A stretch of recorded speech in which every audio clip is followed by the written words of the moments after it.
The curse of the Obsidian demon. Deep within the savannas of Africa, surrounded by dense forests and jagged hills, lay the small village of Mwanga. It was a peaceful community where the people lived in harmony with nature, their lives woven with the rhythms of the land. The villagers held strong to their traditions, honoring their ancestors through rituals and dances by moonlight. But beneath the surface of their serene existence, an ancient evil slumbered, a demon bound centuries ago by powerful shamanic magic.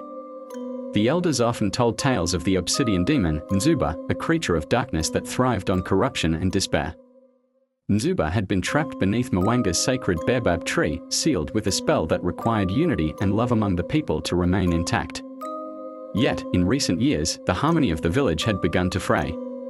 Petty disputes over land, water, and resources had sown division among the people.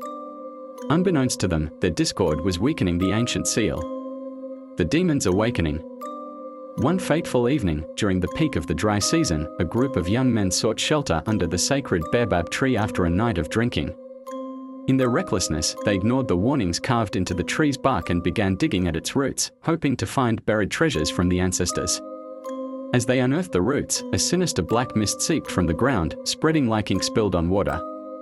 The air grew cold, and a deep, guttural laugh echoed through the night.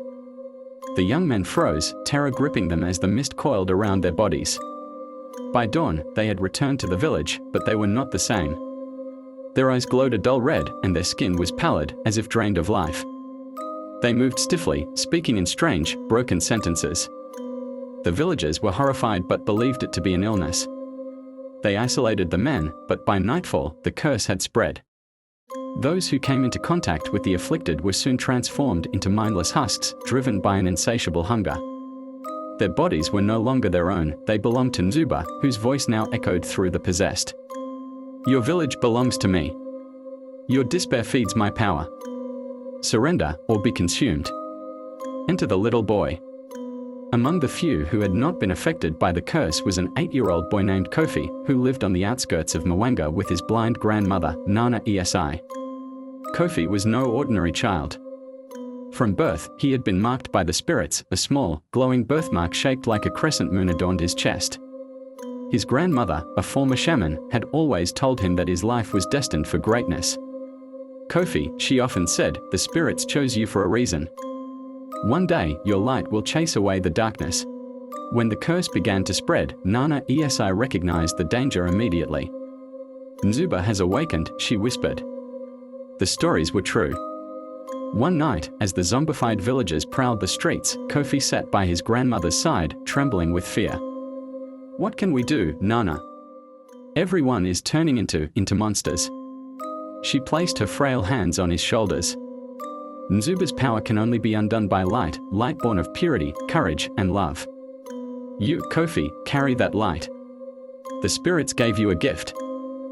But I'm just a boy, he protested. Even the smallest light can banish the deepest shadows, she said. Go to the cave of spirits at the edge of the forest. There you will find the Orb of Radiance, an artifact left by the ancestors to defeat Nzuba. It is your only chance. The journey begins.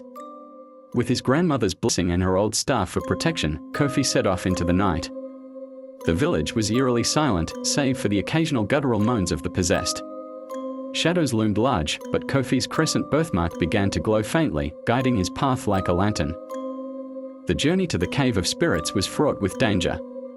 Nzuba's minions, once friends and neighbors, staggered through the forest, searching for any sign of life.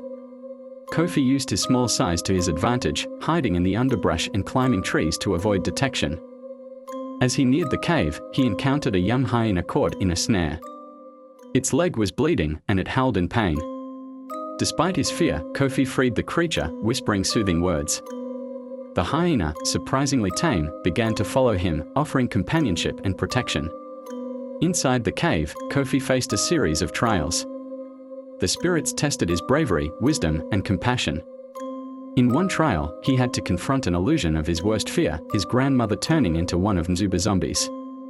Despite his terror, he refused to abandon her, breaking the illusion and proving his heart's purity.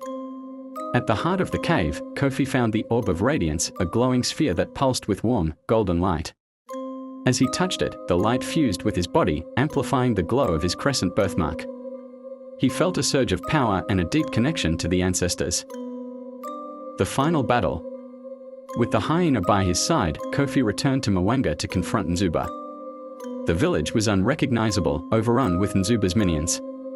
At the center, beneath the desecrated baobab tree, stood Nzuba himself, a towering figure of shadow, his eyes burning like embers. "You dare challenge me, child?" Nzuba growled, his voice shaking the earth. "I am not afraid of you," Kofi said, his voice steady despite the fear gnawing at him. The light from Kofi's chest flared, pushing back the darkness. Nzuba roared, sending waves of his minions to attack. Kofi fought bravely, using the orb's power to burn away the corruption. His hyena companion leapt at the possessed, defending Kofi with fierce loyalty. As the battle raged, Kofi realized he needed to seal Nzuba back beneath the earth. He placed the orb of radiance at the base of the baobab tree and began chanting an incantation that the spirits had whispered to him in the cave. Nzuba howled in fury, his shadowy form writhing as the light grew stronger. The possessed villagers collapsed, their bodies returning to normal as Nzuba's hold over them was broken. With one final burst of light, the baobab tree's roots surged upward, wrapping around Nzuba and pulling him back into the earth. His screams faded, and the village fell silent once more. A new dawn. As the first rays of sunlight broke over Mwanga, the villagers awoke, free from the curse. They found Kofi at the base of the baobab tree, his small body exhausted but glowing with a faint light. The hyena sat beside him, licking his face. The elders declared Kofi a hero, the boy of light, chosen by the spirits to save them all. Though Kofi remained humble, he knew his life had forever changed. He spent his days learning the ways of the shaman from Nana Esi, preparing for the day when he might be called upon again. The village rebuilt itself, stronger and more united than ever. The baobab tree stood tall once more, its roots now a symbol of hope and resilience. And in the heart of the savannah, the story of Kofi, the boy who banished the Obsidian demon, became legend, a tale passed down for generations to inspire courage in the face of darkness. Subscribe to this channel for more stories.